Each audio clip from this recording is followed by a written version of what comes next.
Magandang hapon po sa inyong lahat mga kapatid. Purihin ang Pangdiyos dahil sa isang mainam na kapamaranan para sa atin sumamba. Umawit po tayo sa Pangdiyos. Binasa natin ang salita niya at ngayon naman ang pagkakataon na tayo ay makikinig. Pagkatapos sa mapakinggan niya tayo sa pamagitan ng mga awitin na nagmumula sa mga puso natin, na ipahayag natin ang ating pagmamahal sa Kanya at ninamnam natin, so to speak, yung laman, yung liriko ng mga awitin na iyon. Kaya tayo po'y manalangin naman. Ama, salamat po. Totoo po yung awitin na knowing you. It's the best. That we have known you through your Son, Jesus Christ. And we have known the Lord Jesus Christ through your words, the written word. Lord, we pray that the Holy Spirit will guide us, lead us, that we may understand your message today. At may sa puso po namin ang anuman lessons na inyong papaalam sa amin, bigyan niyo po kami na magampanan po namin ito sa pamagitan ng guidance ng Banal na Espiritu. We desire, Panginoon Diyos, to continually uphold you sa aming buhay. We desire, Panginoon Diyos, sa patuloy na mabago.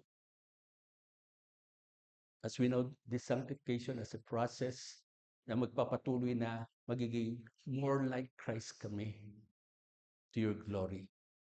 So we pray, Father, na you will work in our midst. Speak, Lord, and your servants will listen and respond accordingly to your glory. In Jesus' name we pray. Amen. Nagpapatuloy ang ating pag-aaral patungkol sa sulat ni Apostol Pablo sa mga kapatiran po sa Colossae.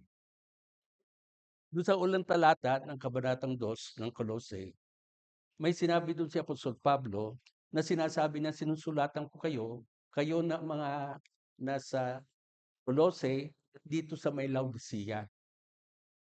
At sa pagsasabing ito ay binanggit niya na I'm contending for you, pinaglalaban ko kayo. Bakit po kaya sinabi ito ni Apostol Pablo? Kasi dumating si Epaphras. Si Epaphras po, pastor po ng church sa Colossae. And for a reason, ay binanggit niya ang kondisyon ng lokal na iglesia sa Colossae and of course yung extension na sa Laodicea. Na mayroong mga false teachers na pumasok, dala-dala ang maling katuruan na si Jesus daw ay hindi sufficient, na si Jesus daw ay hindi Diyos. At dahilan dito sa mga sinungalingan nito, eksaktong tumitira ito doon sa kabuang gospel, kung saan ang gospel na nagsasabing si Jesus ay namatay, nilibing at nabuhay na muli para sa mga sasampaltayo sa Kanya. So dahilan sa ganitong uri ng pabalitang nakarating sa Kanya through Epaphras, ang ginawa ni Apostol Pablo, sumulat siya. At dito sa chapter 2, sa verses 2 to 7, ay ang nilalaman nito ay kung anong goal o ng mga layunin na meron si Apostol Pablo bilang isang apostol, hindi siya po pastor doon, bilang isang apostol ng ating Panginoon para sa ganon ay maitumba yung kasinungalingan, magkaroon ng kaliwanagan ang ilan sa mga member ng church ng Colossae na umalis na at ang ilan na tila ay gusto rin sumama doon sa mga Gnostics na nagtuturo ng isang secret knowledge na sinasabi beyond Jesus. So sa ganitong kalalagayan, ay sabi niya, I'm contending for you.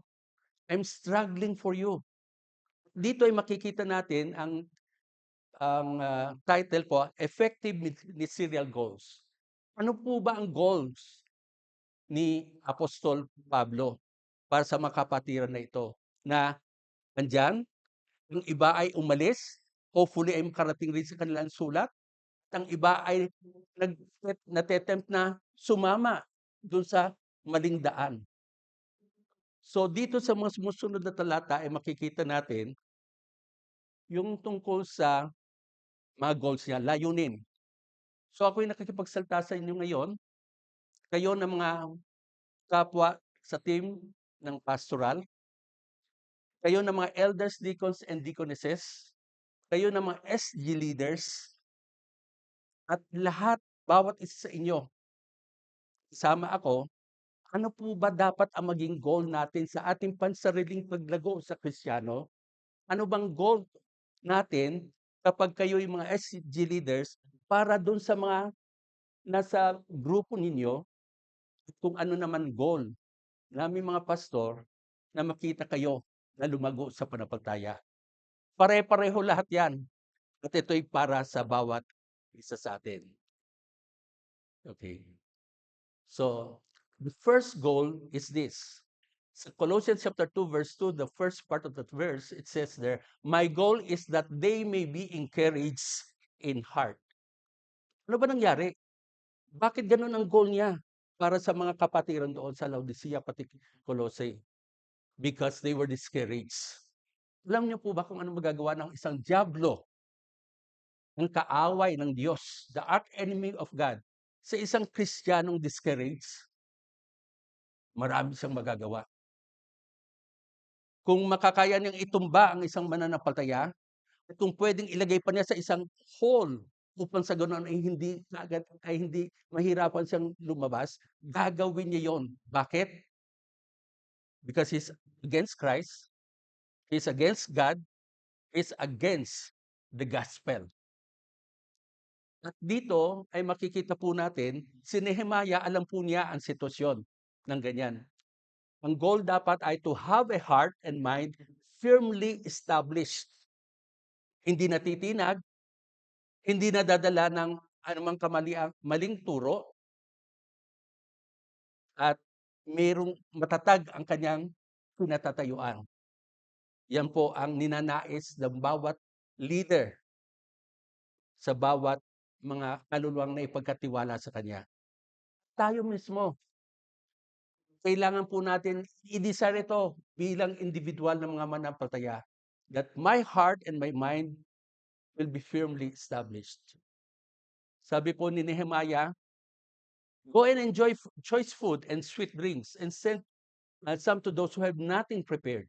This day is holy to our Lord. Do not grieve, for the joy of the Lord is your strength." Nang binasa ni Ezra sa kabuang mga tao doon sa public square, at doon sa Book of the Law na natagpuan, ay andon ang kapagtatyaan, nagkaroon ng kalungkutan dahil sa nakita nila mga maling ginagawa nila magmula sa salita ng Diyos na nagsisilbing salamin ng kalooban ng Diyos. Dahil nandun they were grieved, no? Nag-grieve sila. Kaya sabi ni Nehemiah, "Do not grieve. Maging malungkot kayo pero hindi sobra." Sabi niya, "For the joy of the Lord is your strength." Yung kagalakan na nasa Panginoon ang siyang inyong kalakasan. Isipin niyo po, sa ilang pagkakataon na kayo na-discourage, masigla ba kayo? Meron ba kayong lakas na gumawa ng mga bagay-bagay na normally ay ginagawa ninyo kapag kayo discouraged? I have that some situations sa buhay ko. Nagising ako sa kalagitnaan ng gabi, hindi ko malaman. I was being tempted by Satan, and I know it was a dart coming from Satan, the evil one. It was so hard for me. I was so fearful. I don't want to get out of the room such in a way that I said, pag ginawa kong lumabas outside of this TV room, kami magawa kong pagsisihan ko for the rest of my life. It was so discouraging. I was fearful. But then, eventually, the Lord had given me a peace that passes all understanding. I go to the Word of God. I read the Bible. And then when I have the peace na naranasan ko sa Panginoon, then bumalik na ako sa higaan. Hindi alam ni Sterling na I was grappling with some mga challenges at the time. And it was so fearful to be just alone. Pero hindi tayo iiwan ng Panginoon Diyos. Sasamahan niya tayo. Magbibigay siya ng encouragement sa atin. At itong sinasabi ni Nehemiah, don't grieve. Don't grieve. For the joy of the Lord is your strength. The joy of the Lord is your strength, my strength, and the strength of the rest of the Christians. Sabi ni Paul sa mga kapatiran sa Philippians, may problema siya. Ang problema niya, yung church sa Philippi ay pinasukan rin ng, ng maling katuruan. Sinasabi na, go back to the law. Specifically, go back to circumcision. Let's be circumcised. Yun ang daladalang katuruan ng mga false teachers sa Philippi. And andun pa rin ang pagkakataon in chapter 1 na sinasabing ang Philippian church is actually undergoing persecution. Pagdating sa chapter 4, andito si Euodias, andito si Syntyche, hindi magkaayos itong magkapatid na ito. Luhod si Paul na pagkaisahin niyo itong mga kapatiran na ito because they are my yoke fellow sa gawain sa Panginoon. For some reason, sa ganong kalalagayan ang Philippian church. So much so si Apostol Pablo, ang sabi niya, further, my brothers and sisters, rejoice in the Lord. It is no trouble for me to write the same things to you again, and it is a safeguard for you. Para sa iyong proteksyon, para sa inyong proteksyon, upang sa ganon ay hindi tayo overcome ng kaaway. Sabi niya, rejoice in the Lord. Pagdating sa chapter 4, ganun rin po ang sabi niya. Dalawang beses pa nga niyang inulit in just one verse. Rejoice in the Lord always. I will say it again. Rejoice. So, ano ba dapat na maging lifestyle natin bilang mga mananampalataya? Not every time na ang circumstances is going our ways. Kanina may kausap ako na isang tatlong kalalakihan at pinag-usapan nga yun ilang mga challenges, but we thank the Lord na we can rejoice in the Lord despite and in spite of the victor is God. Kumbaga, anuman mga challenges, pwedeng malampasan.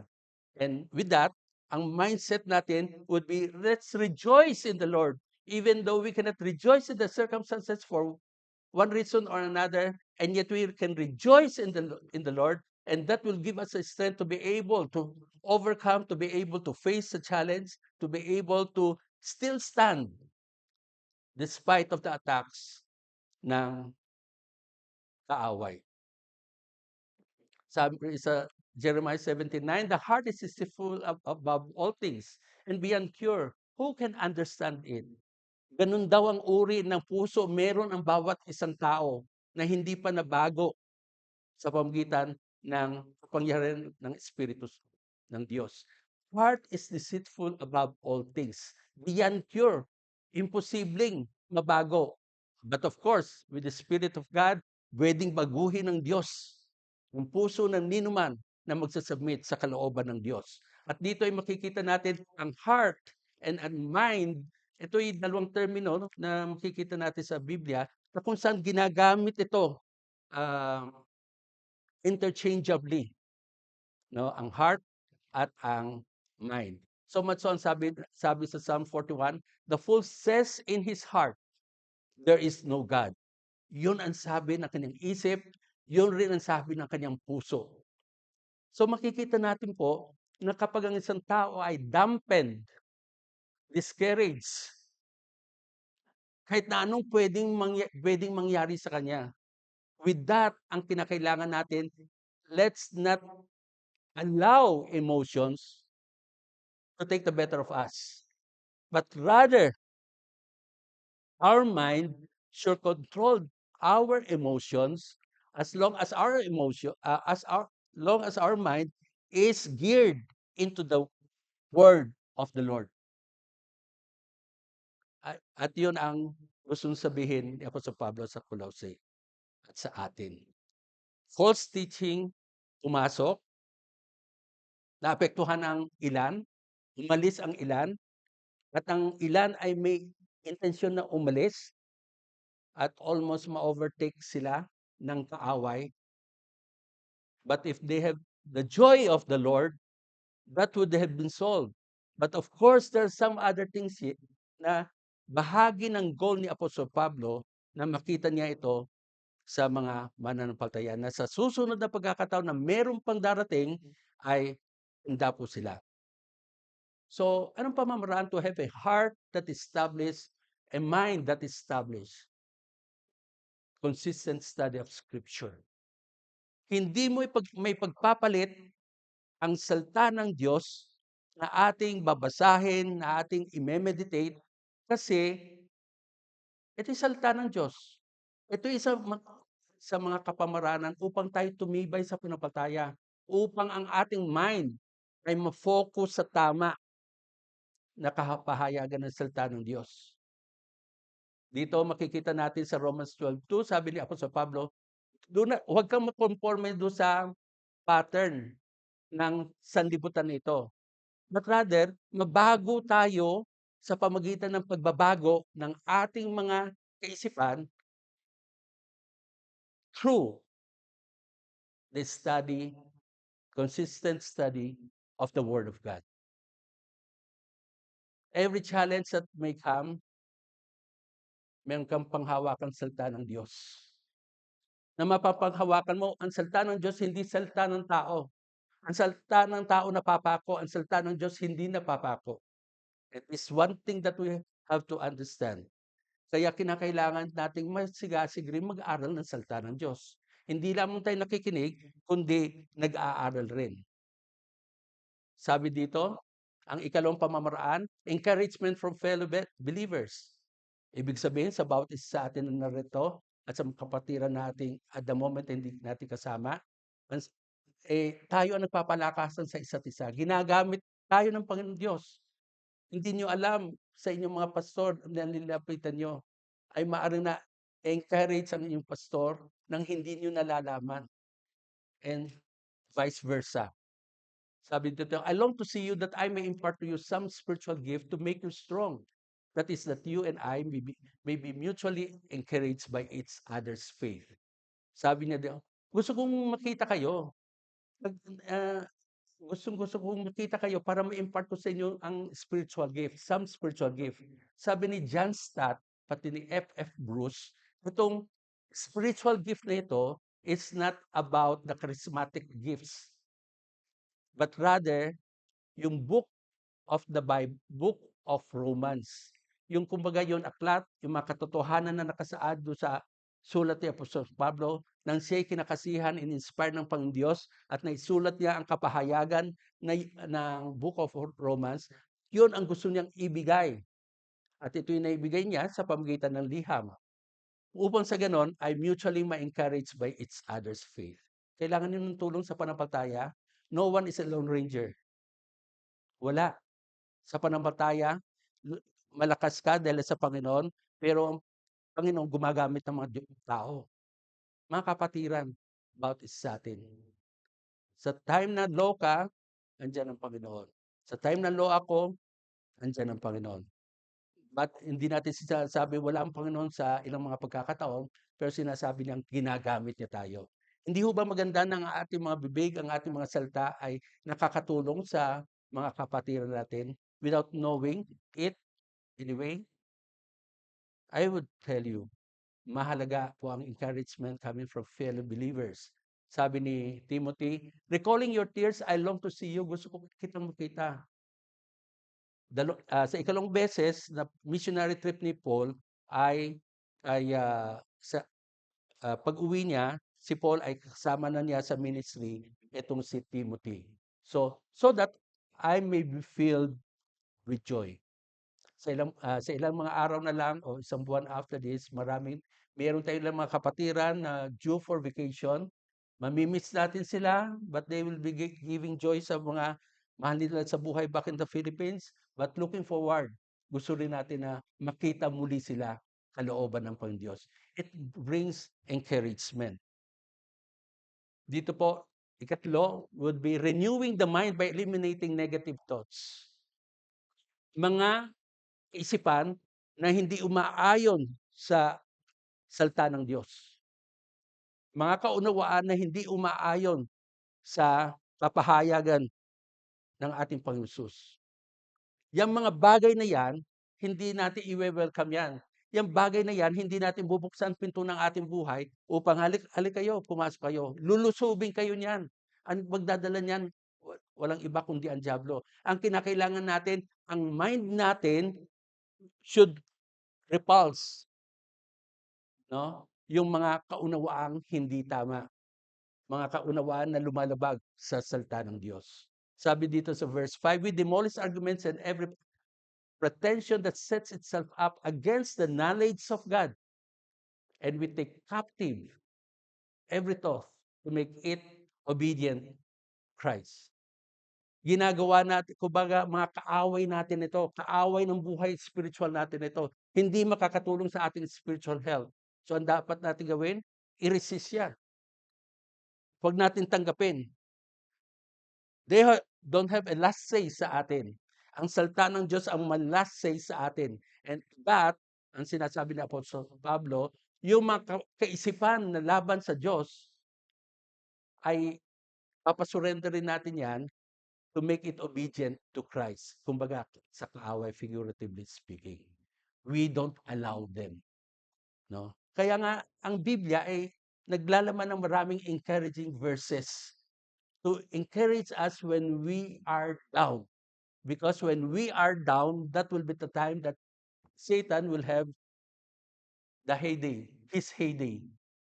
Makakagawa siya ng may easily kapag ang isang tao, ang isang Kristiyano ay discouraged. Alam niyo si Elijah, he was discouraged. Alam niyo si Moses, he was discouraged. Alam niyo si Apostol Pablo, may tinik siya sa laman, so to speak. He was discouraged at some point. Ikaapat, commitment to prayer. I pray that out of His glorious riches, He may strengthen you with power through His Spirit in your inner being. Sinasabihan niya ito sa mga kapatiran sa Efeso, sa church sa Efeso. That inner being ay ma-strengthen. Kapag ang inner being natin, ang soul natin ay hindi ma-strengthen, then dampen tayo sa sitwasyon na sa mga pagkakataon na yon, ang kasalanan mabilis na mag-make way at gawin tayong talunan sa pagkakataon na yun. Don't allow. So we have to pray for one another. I've heard of, may sinabi sa akin isang kapatid about her wife. So I said, kasama nyo kami sa prayer. This will encourage him. And as we do it and pray, and we know of one sisters of ours, one sister of ours ay may challenge siya health-wise. Kapatid, kung nakikinig ka, kasama niyo kami. Then, ikalawang goal. My goal is that they may be encouraged in heart and united in love. May pagkakaisa in the atmosphere of love.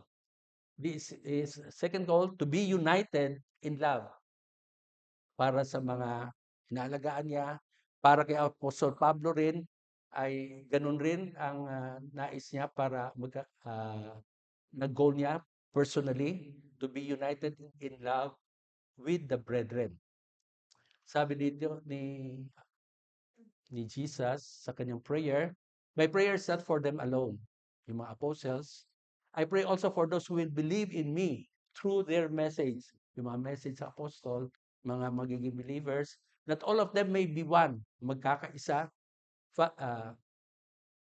Father, just as you are in me and I'm in you, may they also be in us, so that the world may believe that you have sent me. Pag makita ng mundo, ng sanlibutan, ng mga di mananampalataya, ang kaisahan natin bilang mananampalataya, then the world will believe. The world will believe. There will be opportunity for them na tignan nila, pagmasidan nila, puntahan nila tungkol sa pananampalataya na meron tayo. Yung pagmamahal bilang magkakapatid. Alam ko nagkakaapakan tayo sa ilang mga pagkakataon. Kung minsan sinasadya dahil sa hindi tayo control ng Espiritu ng Diyos. Kung minsan ay hindi naman na-overtake lang tayo dahil sa ang pag-unawa natin ay ganito. Hindi naman ganon. Naniwala tayo sa isang kasanungalingan na sinabi laban sa isang kapatid natin. Kung anong gagawin ng Diablo at nagagawa ng Diablo. Pero kung makita natin tayo nagkakaisa laban sa kaaway, sa pangalan ng ating Pangsus, then we'll be growing. Lalakas tayo sa pananampalataya. Sabi dito, whatever happens, conduct yourselves in a manner worthy of the gospel of Christ. Then whether I come and see you or only hear about you in my absence, I will know that you stand firm in one spirit. Stand firm in one spirit, contending as one man for the faith of the gospel. For some reasons, nakapasok ang false teachers. Ang false teachings ay nakapasok na disrupt ang fellowship at nagkanya-kanya in that sense. Pero ang dapat natin makita, ang kailangan po ay magkaisa tayo. Pag may kaunawaan na hindi tama ayon sa salita ng Diyos, we resist it as one man, contending para sa panampalataya ng gospel. Tandaan natin, ang gospel in many ways ay titirahin. It will come in different forms from different sources, but the main source is none other but Satan, who is the arch-enemy of the Lord Jesus Christ. Sabihin ko lang po, pansarili ko lang po ito, nanalo po si Trump, no? At ang iba ay magsasabing hindi rin amen. Okay? Maaaring may polls apart tayo. Pero yung conservative Christianity ay mare-reset ulit. Mare-reset ulit doon sa bahaging na si Trump ngayon ay presidente. So, contending as one man for the faith of the gospel. Ephesians 4:3, make every effort to keep the unity of the Spirit through the bond of peace. Actually, hindi tayo nag-create ng unity. Andiyan ang unity ng Espiritu ng Diyos. At kapag ang Espiritu ng Diyos ay sa bawat isa sa atin na narito, then ang ibig sabihin nun, dapat meron tayong unity. Because the same Holy Spirit that ay nasa atin lahat. Okay? So, ang ginagawa lang natin, dapat i-keep natin, i-preserve natin, at hindi natin bigyan ng kaaway ng pamamaraan para makapasok. So, what's the benefit when brethren dwells together in unity? First, effective evangelism. Because there's complete unity, then the world will know that you sent me. No? Given yon, sabihin, kayo nag-aaway-away, bakit ako pupunta pa dyan? Ganon, di ba? At kumbaga napupulaan tayo sa ganong pamamaraan. Maliban na lamang kung tayo sa tama. Kung hindi tayo tumatayo sa tama, yun ang problema. No? At tapos ikalawa, blessings of empowerment and fruitfulness. Merong kapangyarihan sa body of Christ, doon sa church, doon sa local body of believers. Pinakita dito kung how good and pleasant it is when God's people live together in unity. It is like precious oil poured out on the head, running down on the beard, running down on Aaron's beard, down on the collar of his robe. Ang oil dito, yung precious oil na sinasabi, it is may oil na ginagamit noon ang mga in the Old Testament, at ito'y ginagamit ng prophet, nag-anoint, no? So may anointing na sinasabi. So yung empowerment andun because of that anointing. So ibig sabihin, pag merong mainam na pagsasamahan sa mga kapatiran at hindi superficial ang relationship, at mayroong pagpapatawaran ng tunay na nagmumula sa puso, mayroong pagpapakumbaba rin sa puso na tanggapin yung kapatid na nagkasala laban sa iyo, at tayo magpakumbaba rin kapag tayo nagkasala, then the Lord's presence will be with us and there will be anointing. It is as if the dew of Hermon were falling on Mount Zion, for there the Lord bestows his blessing, even life forevermore. There will be fruitfulness sa church, sa ating spiritual life, personally, kapag we share the same space, so to speak, with the rest of the brethren in a local setting like this. Ikalawa, may proteksyon tayo magmula sa diablo. Kasi ang sabi dito, the Apostle Pablo, in your anger, do not sin, do not let the sun go down while you are still angry, and do not give the devil a foothold. Huwag mong hayaan na bigyan ang diablo ng foothold. Yun isang foot niya ay may pasok niya, so to speak, at yun ang foothold niya, yung bang i-hold niya ang isang area ng iyong buhay. At ito'y nangyari kapag meron tayong kagalit, na yung galit na yon ay hindi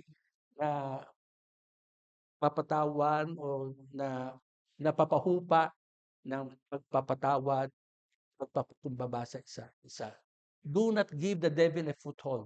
Subukan niyo na siguro, kayo na merong mga kapatid, kaibigan, naglalaro kayo ng habulan, then pumasok ang isa sa kwarto. So ang ginawa namang isa ay ginanon yung paa niya sa puwang ng pintuan, pati yung yan, hamba. O, di dahan-dahan makakapasok yun. Pag hindi listo itong pinipilit ay sarado. Ganun ang mangyayari. Huwag tayong magbigay daw ng pwesto sa diablo. At kung nagbigay tayo ng pwesto na sa diablo, gumawa tayong paraan na humingi tawad sa Diyos, humingi ng saklolo, upang sa ganun hindi na maulit ba ang mga pagkakataon nito.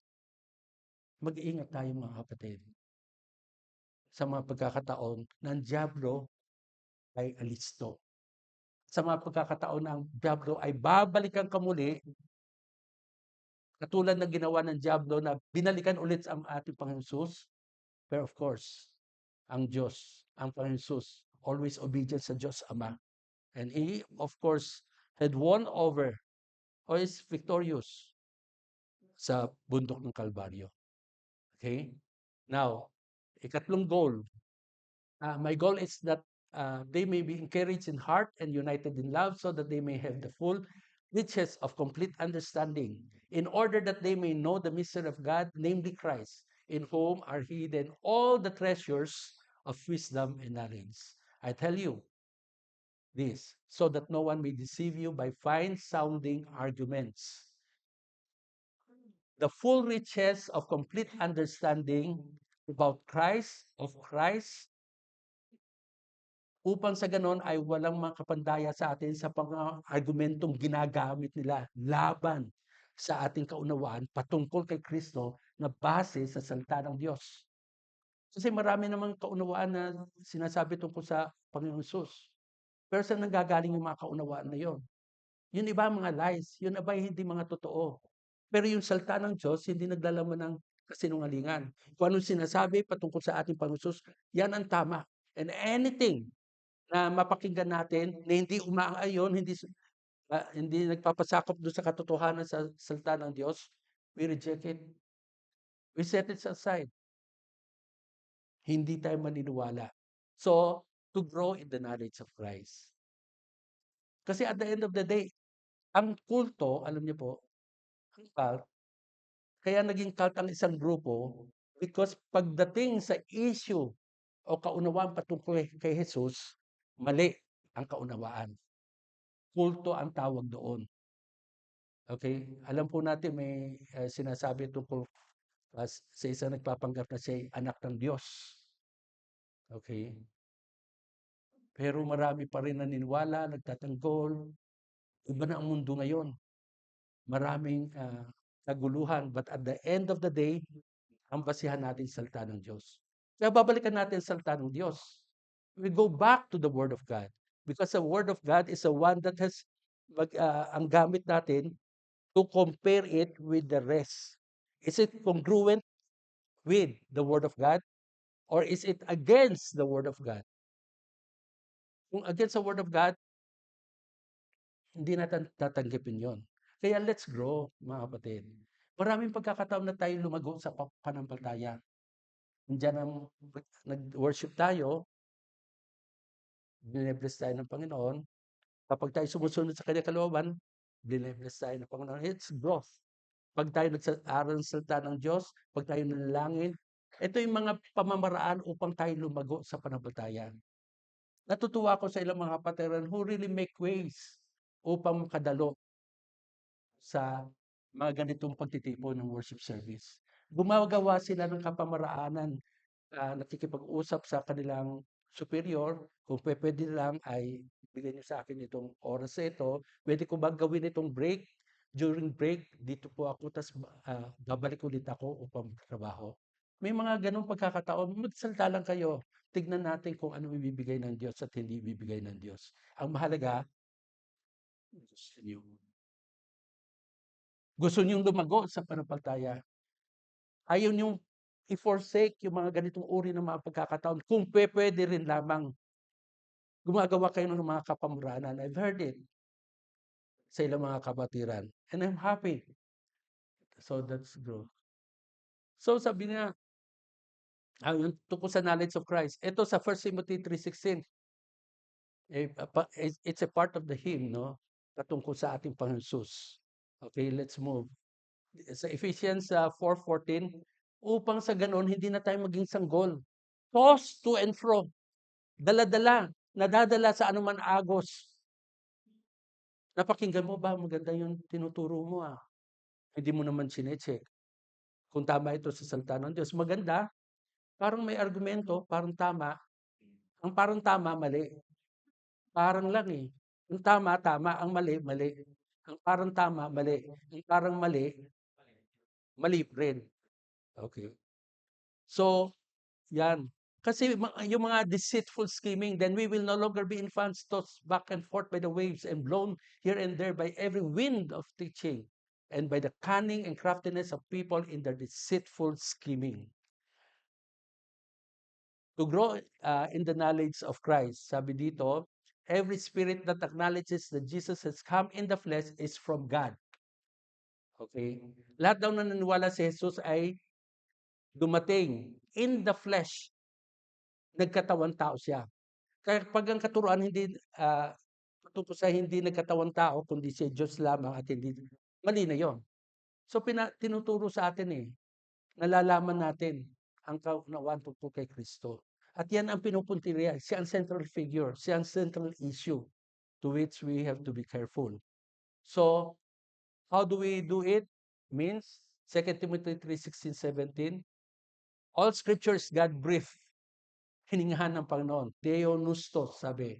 And it's useful for teaching, rebuking, correcting, and training. Pagtutuwid sa katwiran, andun na kinokorek tayo, so that the servant of God may be thoroughly equipped for every good work. So ang tanong lamang, how can you be equipped as a man of God or as a child of God? You can be equipped by the scripture, by studying, reading, and obeying the scriptures. Ang ikalawang pamamaraan para mag-grow tayo sa ating knowledge kay Kristo ay unity in right relationship with fellow believers. Pag hindi tama ang aking relationship sa isang kapwa kapatiran, no matter what I do within the church, hindi ako mag-grow.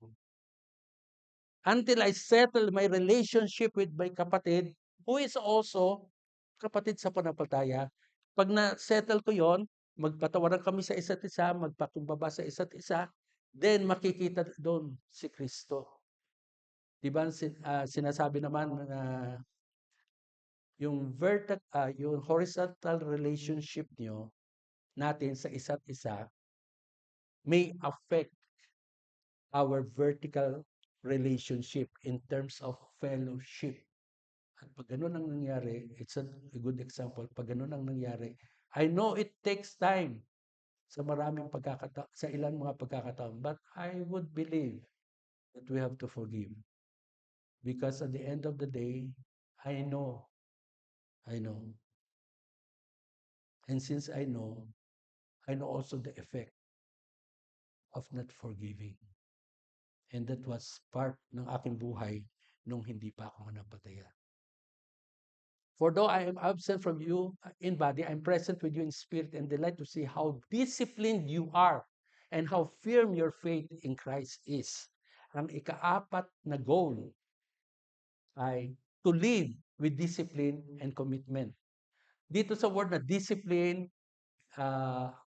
ay makikita natin yung may military word dito na na it bespeaks of discipline, yung order.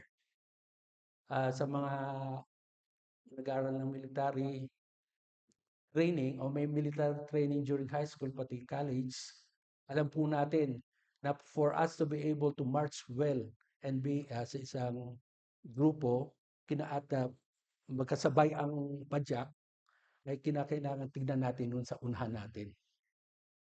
And alongside ay nakikinig tayo sa mga instruction. So dito ay makikita po natin na tayo po naka-involve sa isang spiritual na labanan. Finally, be strong in the Lord and His mighty power. Put on the full armor of God so that you can take your stand against the devil's schemes. Yan ang Diablo, kaaway ng Diyos.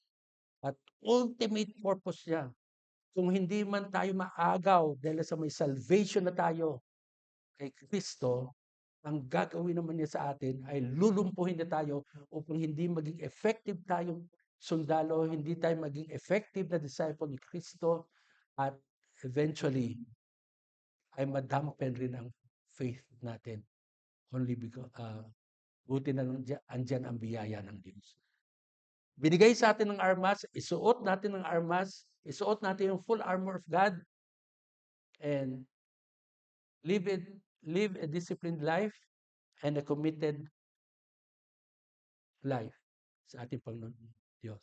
Understanding our role in God's kingdom. Paano tayo ma-prepare? Kasi discipline means preparedness. Nakahanda, laging handa. Ang unang dapat natin gawin ay maunawa natin kung anong role natin. Dito makikita natin may sinasabi, join with me in suffering like a good soldier. No one serving as a soldier gets entangled in civilian affairs, but rather tries to please his commanding officer. Alamin natin kung anong pwesto natin sa kaharian ng Diyos, kung anong bahagi meron tayo. Meron nangunguna sa atin, tayo ang sumusunod, at maaaring may sumusunod rin sa atin. Kung alam natin properly kung anong role natin, may order sa kaharian ng Diyos at ginagampanan natin ang role natin according dun sa order na yon, then things will go out right. Philippians, sabi nga, join together and follow my example, brothers and sisters. And just as you have us as a model, keep your eyes on those who live as we do. So andito si Paul, he's serving as an example sa ilang mga kapatiran. And itong mga kapatiran nito is ay nagsaserve as example dito sa mga nasa ikatlong level. So makikita natin, sabi nga ni Paul, follow me as I follow Christ. Ang ibig niyang sabihin, implied, if I don't follow Christ anymore, don't follow me. Yun ang ibig sabihin nun. So may responsible tayo sa isa't isa. Kinakailangan natin malaman ang role natin. Sa SG, may discipler, may disciple. Sa ministry head, mayroong mga ministry members. Sa mga pastors, ay sa amin team pastors kami. No? No one is senior. Ako lang matanda, susunod si Pastor Dick. Yung iba ay bata pa. Okay? Pero we don't place it that way. Pinili namin na maging team pastors kami. Okay? So, tignan natin, sabi, enduring trials, ito ang ikalawa, and opposition for Christ. Tiyak na makakaharap tayo ng mga problema kapag tayo sumusunod kay Kristo. Kasi ang ating Panginoon, laban siya sa katiwalian ng mundo. Kasi ang sanlibutan na sinasabi, the world system, hawak ng Diablo yan, who is the prince of the air. So kung tayo sumusunod kay Kristo, na siyang dapat lamang na tayo sumunod kay Kristo, dahil siyang tumubos sa atin at kabahayagan ng ating commitment sa Kanya ay sumunod sa Kanya, then makakasalubong rin natin ang kaaway sa iba't ibang pagkakataon. Kaya 'pag sinabi ko, "Wala akong kaproblema-problema sa buhay ko."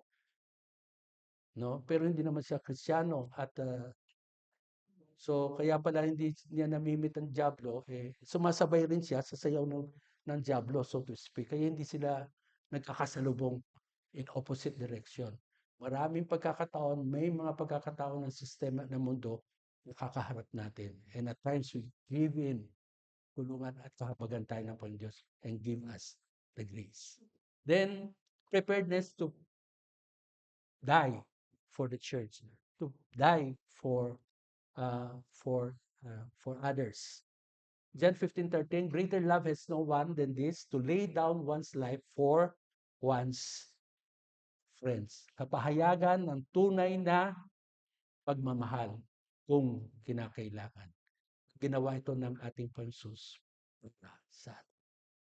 He called us friend, and ngayong we called him our brother, their brother.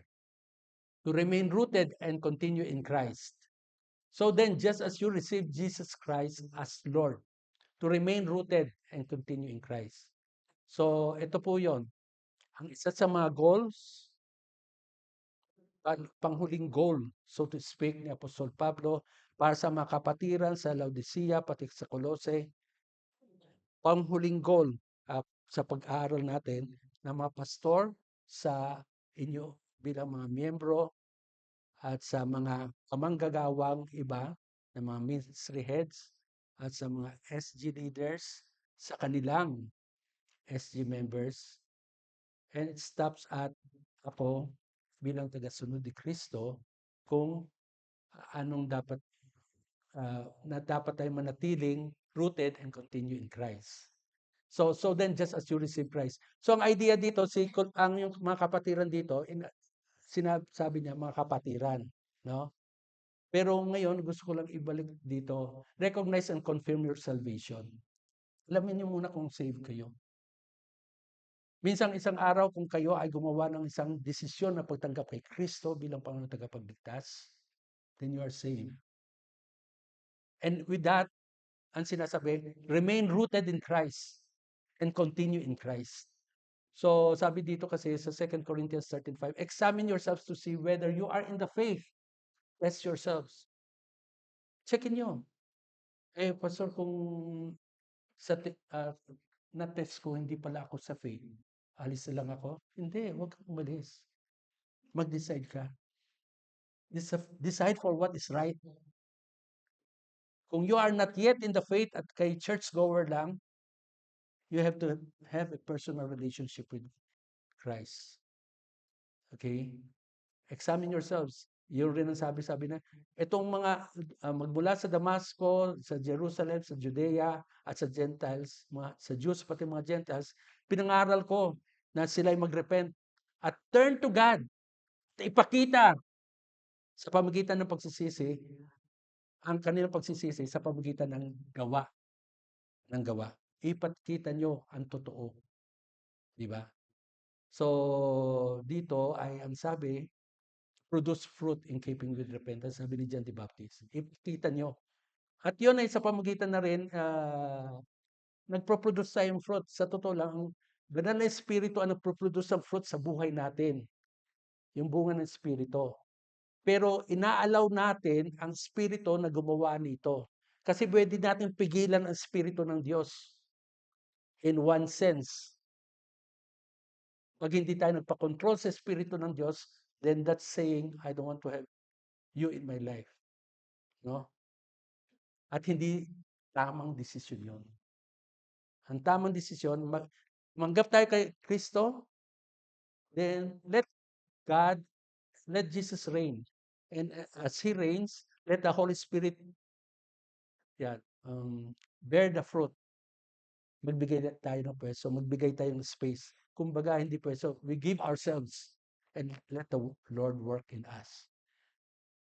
For this very reason, make every effort to add to your faith. Yung pananampalataya, dagdagan mo ng kabutihan, dagdagan mo ng knowledge, self-control, then perseverance, then godliness, then mutual affection. So, ang ibig sabihin, even your faith galing sa Panginoon. Tama? Pagkatapos noon, i-allow mo ng Banal na Espiritu na patuloy kang i-mold to be more like Christ. And more of these qualities will be seen in you and seen in me by the grace of God because I allow God, you allow God. He is not just simply, He is not a guest sa buhay mo. Siya ang Lord at siyang Lord din sa buhay ko. Built up in Him. Now, tandaan po natin, sabi dito, so then just as you receive Christ Jesus as Lord, continue to live your lives in Him, rooted and built up. So, to remain rooted and continue in Christ, commit to growing in Christ. Bakit daw binigay sa Ephesians 4:11-12? Bakit daw binigay ni Kristo ang mga apostol, propeta, evangelists, pastors, and teachers? Para equip tayo upang ma-build up ang church. Pag ako ay nabibuild up at ang mga kapatiran ay nabibuild up at tayo ay nasa isang local na church setting katulad dito, then the church is built up to the glory of God. At yon ay makikita natin, we allow Him to build us up when in fact, He had provided mga mga offices na ito upang ma-equip ang bayan ng Diyos. Magpasailalim tayo sa kung sinong nasa itaas natin upang sa ganon ay ma-build up tayo. Okay? So sabi niya, train to be godly. No? Then sabi na, tignan yung ginagawa ng mga kapatid sa Berea. Binabasa nila, in-examine nila ang scripture every day. Okay? So, strengthen in the faith as you were taught. So, yung doktrina, kailangan po natin pagtuturo sa mas malalim na kaunawaan sa salita ng Diyos. Lastly, overflowing with thankfulness. Hindi tayo makapagpatuloy kay Kristo kung hindi tayo magiging thankful sa lahat ng pagkakataon. Kasi iiwanan natin siya na para bagang, quote and unquote, para bagang, but pwede mo bang iwanan ang Diyos to some extent when He is the most powerful one? But ayaw naman ng Diyos na namimilit kasi hindi yun ang ng pamamaraan niya. He draw us through His love. Pero magpasailalim tayo, at pag nagpasailalim tayo, we should be overflowing with thankfulness. Sa loob ng 3 buwan na nakaraan, may mga challenges na dumating sa inyo? I believe na meron. Kasi gusto ng Diyos mag-mature tayo di ba? Tumibay tayo Ang tanong lamang, ay hinayaan mo ba ang Diyos na gawin kang mature? Mas mature? O inaayawan mo? O you rebel against God? There's no way for you to rebel against God. No way for me. Hindi makakabuti sa akin yun. Ang para sa akin at para sa inyo, para sa bawat isa sa atin, magpasailalim tayo sa Diyos at sa anumang pagkakataon ng mga challenges, let us be thankful because in every circumstances, let us be thankful unto the Lord. Ito po ang 5 goals. Balikan niyo po ito sa mga talatang iyon. Desire ng Diyos, lumago tayo. Desire ng ating mga SG leaders, ng mga disciples natin, lumago tayo. Desire sa mga physical parents natin na lumago tayo. Ng spiritual parents natin na lumago tayo. Mahal kayo, maging ng mga pinagkatiwalaan sa kami na pinagkatiwalaan ng Diyos, si Pastor John, si Pastor Richard, si Pastor Vic, at ang inyong likod, mahal namin kayo. At mahal tayo ng Diyos in the end. Tayo po'y manalangin. Hayaan niyo po pang Diyos na itong mga godly goals na ito ay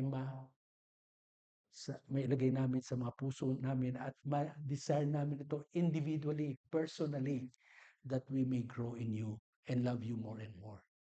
At the same time, tulungan niyo po kami na kilalin namin ng mga roles namin na kung saan niyo kami nilagay at that point in time, magpasakop kami habang ang aming mga pastor ay patuloy na lumalagos sa kanilang pananampalataya. tulungan niyo po kami lumago. Ingatan niyo po kami sa anumang mga maling turo. Lord, be gracious to us. In Jesus' name. Amen.